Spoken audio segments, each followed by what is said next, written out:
그냥 이게 부부로서 평소에 잘 안 하는 말이기도 한데 꼭 해야 하는 말 한마디 꼭 하시면 좋겠어요. 예.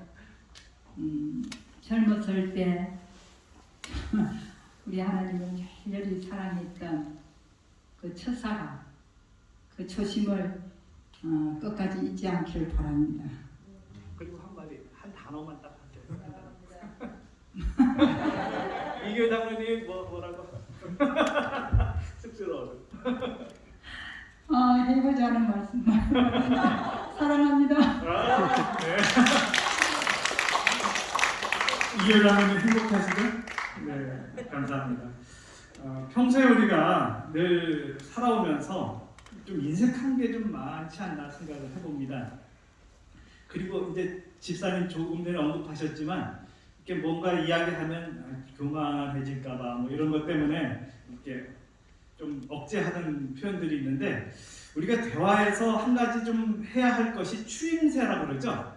그래서 어떤 사람이 우쭐하게 하는 말은 좀 피하더라도 추임새, 그랬구나 뭐 이런 말대로 추임새를 해줘서 그래도 인정받는구나 이런 생각을 하게 하는 것도 상당히 좀 지혜라고 생각을 합니다. 요즘 젊은 사람들은 그렇게 좀 많이 하고 있지만요. 오늘도 새롭게 또 60년 동안 살아오시면서 또 어떤 마음으로 생활하셨는지에 대한 부분들을 함께 나눌 수 있도록 해주셔서 정말 고맙습니다. 다시 한번 큰 박수 부탁드리겠습니다. 추첨을 좀 하겠습니다.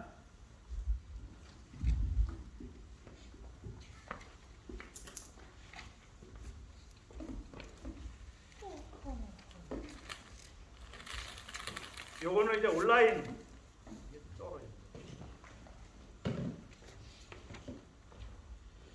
온라인인데 목사님 이왕 나오시니까 추첨을. 네, 온라인 상에 10번. 온라인 10번요? 네. 잠깐만요.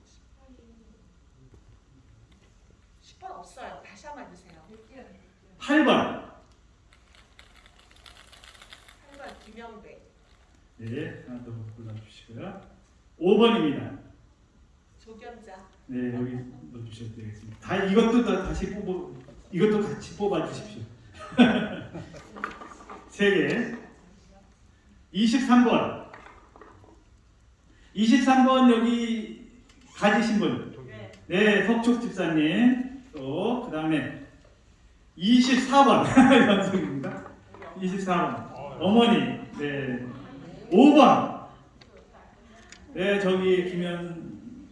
예, 감사합니다. 이게 기억하셨다가 좀 전달해 주시면 좋겠습니다. 감사합니다. 늘 정각으로 출석하시는 모든 분들께 감사를 드립니다. 자, 오늘은 헌금을 좀 소개해드리고 손님을 소개해드리고 헌금을 소개해드려야 되는데 손님은 기록되신 분이 없어요. 그런데 여기 옆에 보시면 처음 나오신 분도 좀 계시지 않나 생각됩니다. 그분을 향해서 저기 계신 분은 처음 나오셨나요? 네, 박수 부탁드립니다. 우리 저기 충청학회의 김용 목사님 사모님. 차은영 사모님. 예, 얼굴이 되게 목사님. 엉뚱해가지고 우리 차은영 사모님 이곳에 또 처음 참석하셨네요. 감사드립니다. 박수 다시 한번. 감상금 소개해드리겠습니다. 이교 장로님 외에 다수 여러분들께서 감상금을 드려주셨고요. 최경숙 집사님 외에 여러분들께서 투자금을 드려주셨습니다. 이번 주에는 김영석님, 그 다음에 정은호, 박이순님 이렇게 여러분들께서 생일을 마치셨습니다. 우리 생일 축하 후에 우리 담임 목사님께서 축도해 주시겠습니다. 오기성 목사님께서 축도해 주시겠습니다.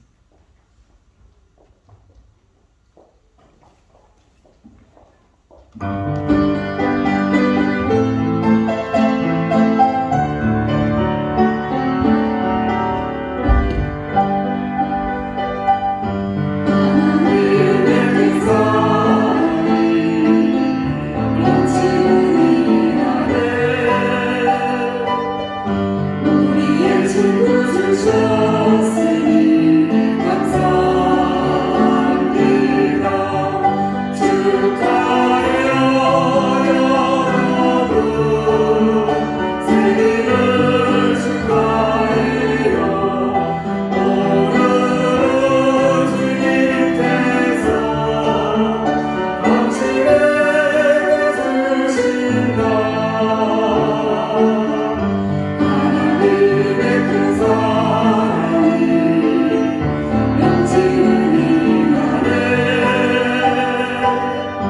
우리의 친구 주셨으니 감사합니다. 다시 한번 큰 박수로 축하해 주시기 바랍니다. 감사합니다.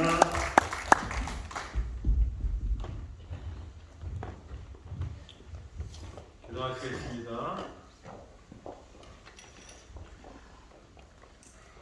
하나님 아버지, 이 푸르름이 그 세력을 확장하고 그 푸르름이 가득 차는 이 5월의 봄날에 저희를 주님의 전에 불러주시고 또 거룩한 안식일을 주셔서 저희가 함께 하나님께 예배하게 하여 주셔서 감사합니다. 아버지, 이렇게 푸르름이 가득 차듯이 하나님의 사랑이 우리의 마음을 가득 채울 수 있게 하시고 그 사랑으로 인하여 우리가 변화되고 감사하고 하나님께 찬양할 수 있도록 인도하여 주시옵소서. 아버지, 오늘 주님의 전에 모일 때 저희 감사의 예물을 준비할 수 있게 하여 주셔서 감사합니다. 우리에게 감사할 조건들이 있음을, 하나님께 영광 돌릴 수 있음을 인하여 감사드립니다. 그 감사가 하늘까지 이어질 수 있게 하시고 더욱 크고 더욱 많이 감사하는 저희 행복한 당신의 자녀들 되도록 인도하여 주시옵소서. 오늘 특별히 김희석, 정은호, 박이순 우리 성도님들이 특별히 생일을 맞이하여 하나님께 감사의 예물을 드렸습니다. 그 손들 기억하시고 돌아오는 한 해에도 하나님 감사할 일이 넘치도록 주님 축복하여 주시고 그 걸음걸음 발걸음마다 함께하여 주시고 인도하여 주시옵소서. 이 안식일 푸르른 이 풀잎처럼 저희의 감사의 마음이 우리의 마음을 가득 채우고 또 하늘까지 우리의 감사가 도달할 수 있도록 주님 은혜 내려 주시옵기를 예수님의 이름으로 기도드립니다. 아멘.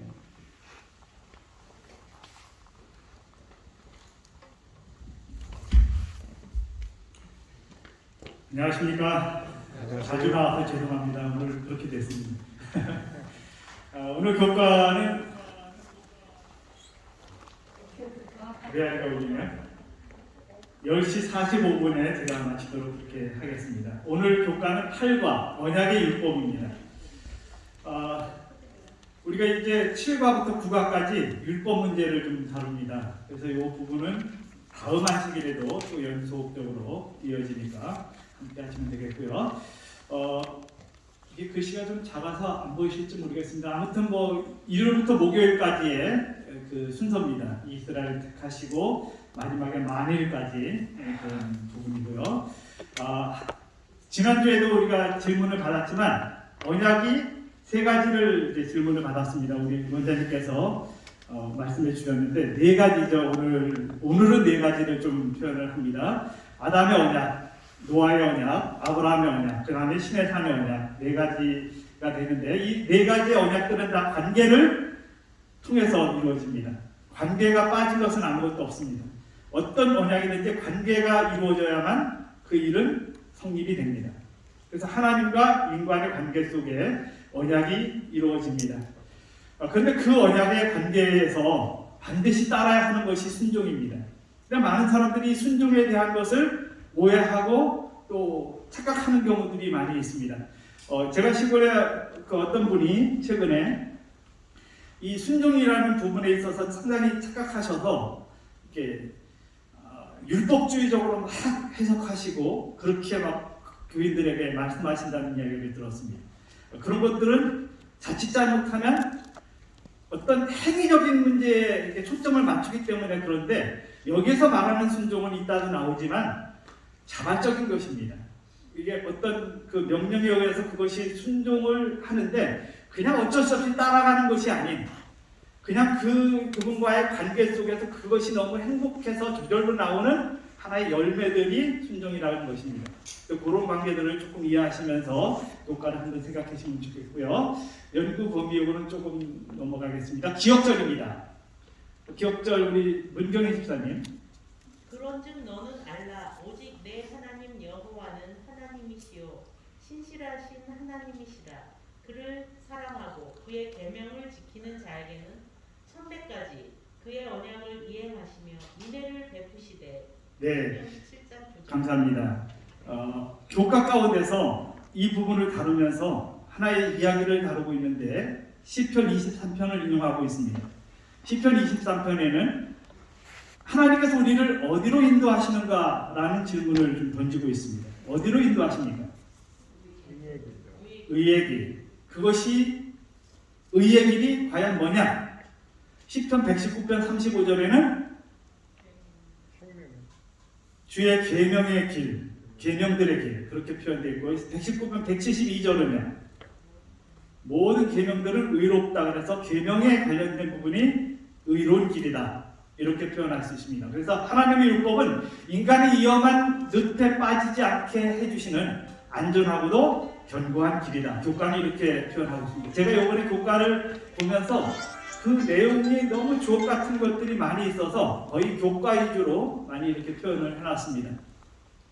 그래서 결론적으로 이제 그 안식일 부분에서 결론을 항상 내리고 있죠. 결론 부분에서 이렇게 표현하고 있습니다.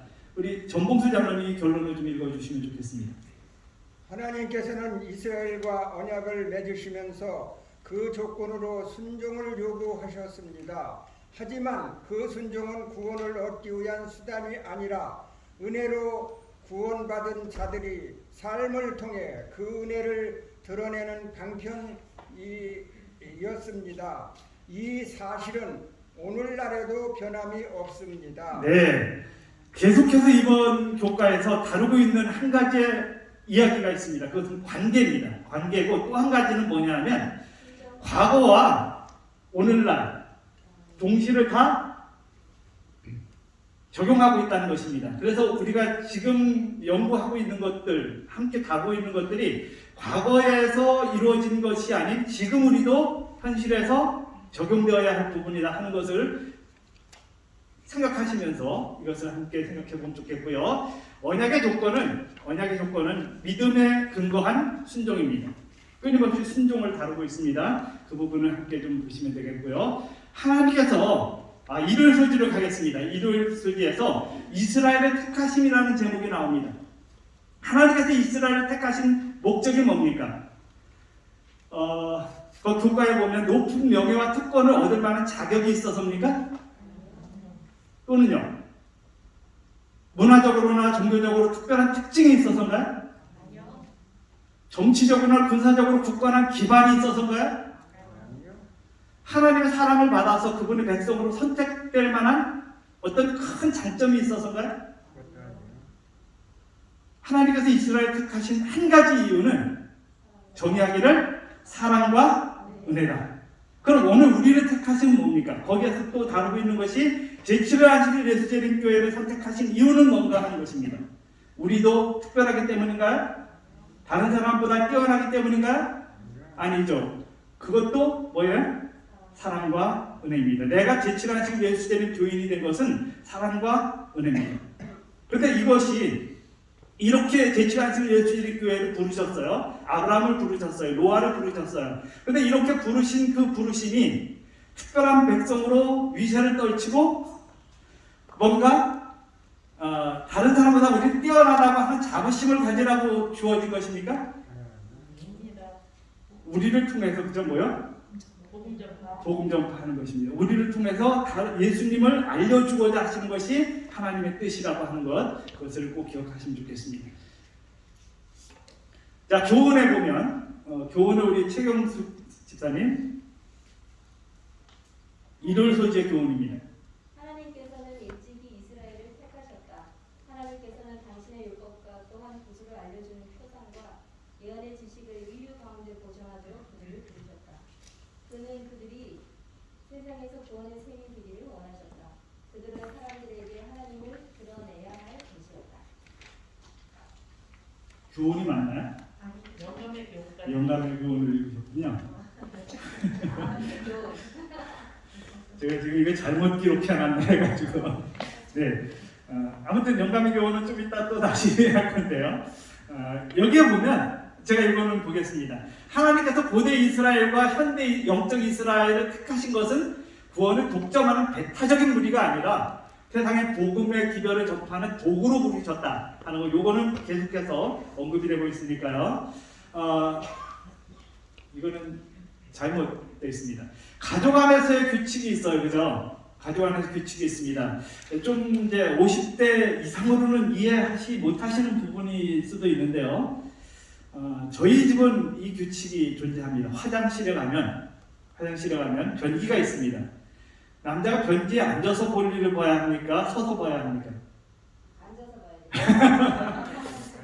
연세 드신 분들은 이거에 대해서 뭐 별로 왜 저렇게 저거는 고리타분하다 이렇게 말씀하실지 모르겠습니다. 그런데 우리 집에는 규칙이 있습니다. 저희 집은 남자가 이제 2명이지만 가면 앉아서 볼 일을 봅니다. 그게 우리의 약속이에요. 그 지키지 않으면 안 됩니다. 그래서 지킵니다. 왜 그렇게 할까요? 이제 50대들은 대부분 제가 이렇게 어떤 기록을 봤더니 한 70에서 80%는 다 앉아서 볼 일을 본다고 합니다. 가족에서 그렇게 다 부부들이 원하는 것 같습니다. 그래서 따라주는 것이죠. 물론 이렇게 꼭 해야 하는 것만은 아닙니다. 그러나 그건 이제 가정의 규칙이라고 하는 부분에서 함께 생각을 해보는 문제입니다. 이게 지켜져야지만 가정의 평화가 옵니다. 안 그러면 또 여러 가지가 있을 수 있죠. 자, 아까 최경숙 집사님이 미리 읽으신 것, 여기에서 하나님께서 일찍이 이스라엘을 택하셨는데 율법과 구주를 알려주는 표상과 예언의 지식을 인류 가운데 보존하도록 부르셨고, 그래서 그들은 사람에게 하나님을 드러내는 것이 그들의 할 일이었다 하는 것을 말씀해 주십니다. 자, 원의 소지 보겠습니다. 결속을 굳게 해주는 율법. 결속을 굳게 해준다기, 결속이 뭐 어떤 생각이 드십니까? 우리 원기옥 집사님, 결속하면 묶어주는 거, 그죠? 제가 이제 그 농협에 갔더니 이렇게 끈이 있더라고요. 근데 끈은 이제 뭐 농산물을 이렇게 묶어서 하는 끈을 팔고 있어요. 그래서 제가 그걸 사왔습니다. 그래서 이렇게 어떤 농사를 지어서 수확을 하면 그것을 묶어가지고 이렇게 다른 사람에게 선물하니까 너무 기분이 좋은 거예요. 내가 농사 지은 것이 이렇게 묶여서 나가는 거, 그 결속이 잘 되는 것인데, 그런 결속이 신명기 4장 13절에는 이렇게 표현하고 있습니다. 여호와께서 그의 언약을 너희에게 반포하시고 너희에게 지키라 명하셨으니 이 언약이 뭐다? 두 돌판의 십계명이다. 이렇게 표현하고 있습니다. 언약은 뭐다? 십계명이다. 이렇게 신명기 4장 13절에는 명확하게. 그러니까 언약의 본질은 은혜입니다. 은혜인데 그런 것들을, 그 다음에 언약은 한마디로 관계입니다. 그리고 관계에는 구체적으로 명확한 경계와 규칙이 있습니다. 우리 가정에 규칙이 있는 것처럼 결혼 관계에서 교과에서 다루고 있는 문제입니다. 남편이 다른 여자를 사귀고 그 다음에 친구는 다른 친구의 지갑에서 돈을 꺼내서 마음대로 씁니다. 그런데 뭐라고 얘기하냐면 친구는 제하고 나는 친구야. 그냥 그래도 돼. 이렇게 말할 수 있겠죠. 근데 그것이 정당한 것입니까? 아닙니다. 분명한 규칙이 있습니다. 또 사업상에서 동업자가 있는데도 동업자 상대에게 상의하지도 않고 다른 사람을 끌어들인다. 이것도 있을 수 없는 일입니다. 그런데 그렇게 생각하는 부분들이 사람들 속에서는 존재하기도 합니다. 교훈의 말씀을 신강순 집사님 읽어주시면 좋겠습니다. 영감의 교훈 말고요. 그래서 아무런 규칙이 없다면 그 관계는 오래 지속될 수 없다. 따라서 당신의 욕구를 지키라고 하는 경우는 오늘날에는 유효하다. 네, 계속해서 다루고 있는 것이 오늘날도 유효하다. 오늘날과 연결시키고 있습니다. 그래서 지금 규칙을 하나님께서 주셨는데 그 규칙이 때로는 퇴해졌다 라고 생각하는 부분들도 있는데 그렇지 않다고 하는 사실을 명확하게 이야기해 줍니다. 자, 여기 보시면 교차로입니다. 교차로에도 규칙이 있습니까? 신호등은 규칙이 있나요, 없나요? 있습니다. 그래서 저 약속을 우리가 하게 되면 그 약속대로 따라갑니다. 교차로에서 규칙은 뭔가요? 먼저 진행한 차가 가도록 하는 것이죠. 그래서 가더라도 바쁘다고 나는 그냥 그 상대편 생각도 않고 쭉 가버리면 안 된다는 것입니다. 그 규칙이 언제나 존재합니다. 이 규칙은 무엇 때문에 있습니까? 안전입니다. 안전을 저것을 지킬 때, 저 규칙을 지킬 때 안전한 것처럼 우리의 삶에도 분명히 규칙이 있습니다. 여기 결속을 굳게 해주는 것이 바로 율법이라는 사실을 그렇게 강조하고 있습니다. 자, 우리 나호림 본장님 영감의 교훈을 좀 읽어주시면 좋겠습니다. 언약의 기초의 율법, 하나님의 율법은 이 언약의 기초였으며 그것은 단순히 그들을 다시 하나님의 뜻과 일치하게 만들고 그들을 하나님의 율법을 순종할 수 있는 위치에 처하게 하는 계획이었다. 네, 율법은 하나님 언약의 기초고 그것은 하나님의 뜻과 일치하게 되는 거라는 거죠. 그러니까 언약은 뭡니까? 율법은 하나님의 뜻입니다. 하나님의 뜻입니다. 그래서 그것은 정부의 헌법과 같은 것이다. 이렇게 나중에도 표현할 수가 있습니다. 율법하면 가장 먼저 떠오르는 것이 뭐냐? 경찰관, 교통딱지. 교통딱지 안 떼어보신 분 계신가요? 그런 분도 계시더라고요. 난 한 번도 교통딱지가 안 떼었다. 그분이 박세룡 장로님이 그런 말씀하셨습니다. 그 제가 같이 김경희 집사님은 장롱 면허라서 네.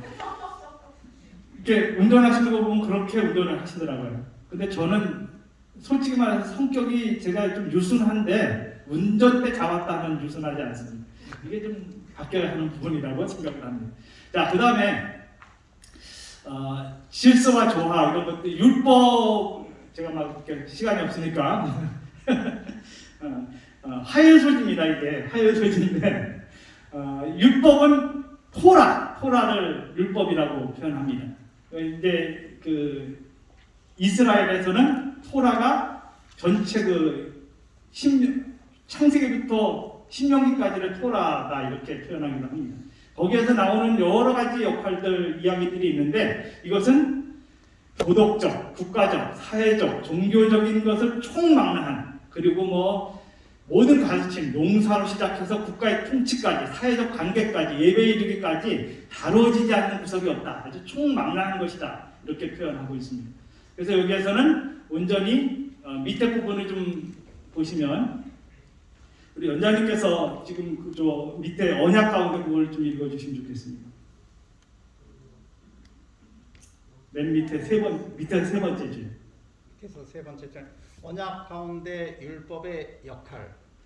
언약의 동반자인 사람들에게 새 생활의 행복 지침을 제공하고 계명에 대한 믿음으로 말미암은 순종을 통해 온전히 깨닫게 되는 하나님의 뜻 속에. 네, 여기에서 언약은 뭐로 주어진 새 생활에 대한 뭐야?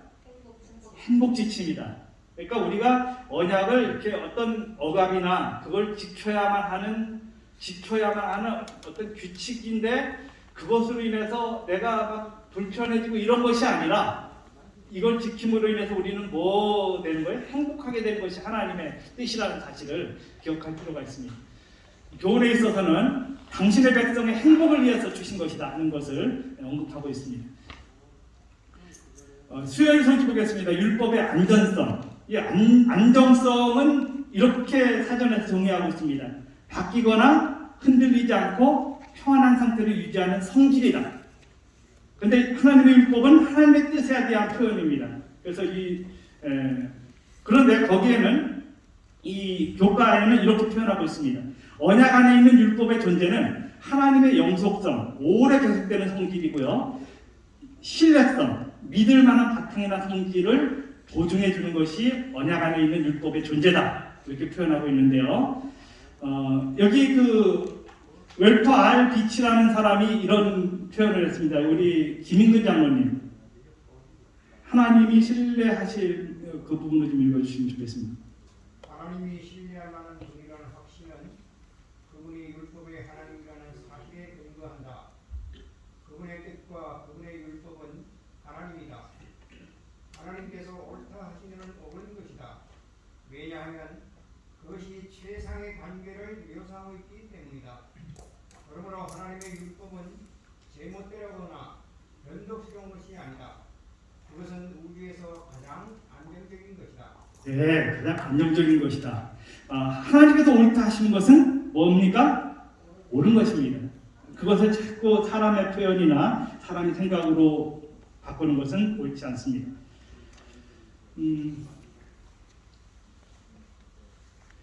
한 번은 제 아들이 이제 핸드폰을 사줬더니 핸드폰을 쓰는데 게임을 다운받아서 70만 원의 핸드폰비가 나왔습니다. 제가 그 아들을 혼낼까 여러 가지 하다가 제가 이 말만 했습니다. 아빠 너무 많이 속상하다. 이렇게 말하고 말았습니다. 그것이 그 아이에게 지금도 이야기합니다. 그렇게 한 것이 자기가 그것을 고치게 하는 더 강력한 힘이었다 이렇게 말합니다. 우리가 때때로 어떤 아이들이 잘못했을 때 그것을 막 혼내야만 한다고 하는 생각을 가질 때가 있습니다. 그런데 그것이 아니라 혼내지 않아도 그 아이는 잘못한 것 알고 있어요. 꼭 그걸 강조할 필요만은 없다고 하는 것을 생각해 봅니다. 제가 이제 목조 건물에 살았는데 불이 나 버렸습니다. 그래서 집 전체가 다 타버렸습니다. 가진 재산들 다 날아가 버렸습니다. 거기에 뭐도 있었을까요? 결혼 사진도 있었습니다. 그 결혼 사진이 없습니다. 최근에 제가 결혼 30주년이 됐어요. 그랬더니 이제 제주도를 가자. 그래서 이제 하여튼 걸 갔는데 딸아이가 뭘 어떻게 하는지도 모르겠고 일정을 얘기하지도 않습니다. 결국 갔더니 리마인딩 웨딩 촬영을 해줬습니다. 없는 사진을 찍었어요. 어색하긴 한데 저렇게 찍었습니다. 그래서 제가 뭘 얘기하고 싶으냐 하면 우리가 결혼 생활을 살아갑니다. 30년, 우리 집사님처럼 59년 이렇게 살아가는데 그 살아가게 하는 그것이 무엇 때문에 그렇게 살아가게 합니까?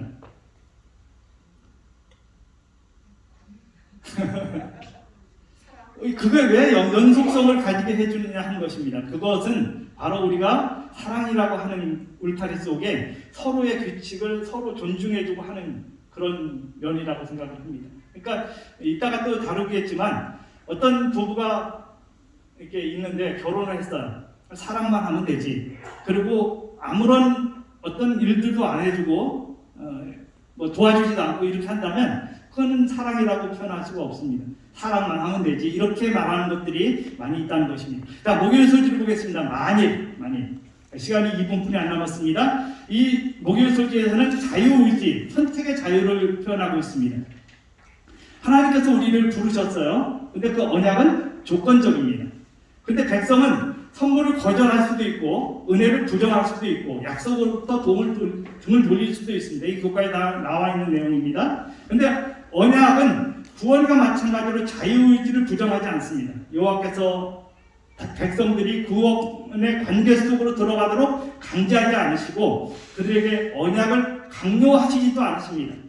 그분께서는 모든 사람에게 값없이 은혜를 다 제공해 주십니다.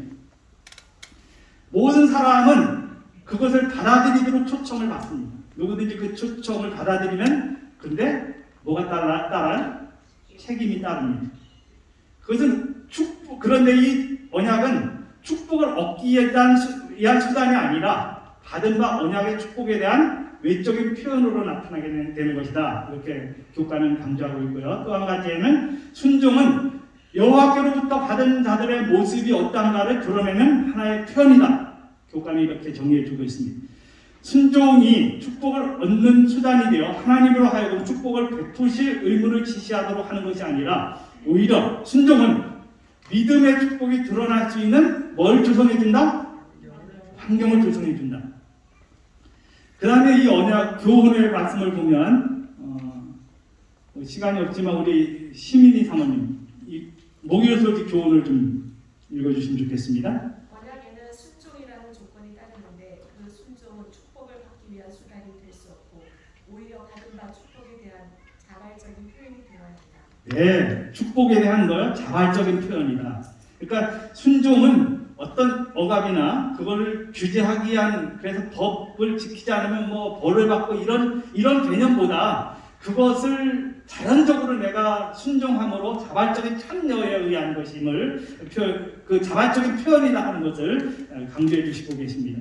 오늘 이 말씀을 우리가 함께 나누면서 우리의 생활 속에서 다시 한번 하나님과 우리와의 관계 그리고 율법, 언약과 율법의 관계를 다시 한번 우리가 생각해 보고요. 그것은 관계 속에서 이루어지는데 그 관계는 사랑과 은혜에 의해서 주신 축복이라고 하는 사실을 잊지 않았으면 좋겠습니다. 오늘도 이 하루 동안 그 은혜들을 감사하면서 율법을 주신 하나님, 율법의 안정성 속에서 우리가 감사하면서 생활하는 축복을 누리게 되시기를 간절히 바랍니다. 기도드리겠습니다. 살아계신 저희들의 아버지, 오늘 우리로 율법을 주셨고 그 율법 속에 안전함을 누리면서 감사하면서 생활할 수 있도록 도와주셔서 감사합니다. 행복을 위해 주어진 것을 잘 감당하도록 인도해 주시옵소서. 승리케 하시는 예수님 이름으로 기도드립니다. 아멘. 고맙습니다.